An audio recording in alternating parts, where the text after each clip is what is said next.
Super galing siya sa Super. movie na super galing. At isang pagpapatunay po mga kapamilya, best actress siya ngayon for her performance in Maalaala Mo Kayas Pila. That's the episode there.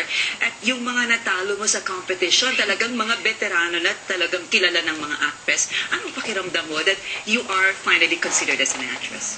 Nanginginig po ako sa totoo lang. I feel very blessed po na meron akong ganito oportunidad na ma-share ko yung talent ko sa ibang tao. And syempre hindi ko naman to magagawa kung hindi ko dahil dun sa network na sumuporta po sa akin, nagtiwala sa akin, and sa mga director na humandal sa akin. Syempre dito sa Love Me Again Namin Under, hindi po namin magagawa ni Piolo Pascual kung pelikula yung acting namin kung hindi ko dahil sa napakagaling na director po namin, si Direk Rory Quintos. And sa MMK po, yung pilot episode kay Direk Eric Reyes po, siya din po yung director namin sa Love po. Invite your fans again to your movie, Angel. Ayan, una-unang po sa lahat, gusto ko po magpasalamat sa lahat po ng sumuporta sa premiere night namin sa LA at saka dito po sa San Francisco. Maraming salamat po sa inyo. And syempre sa mga taga-Pilipinas po, abangan niyo po, January 15, ipapalabas po dyan ng Love Me Again, Namin Under.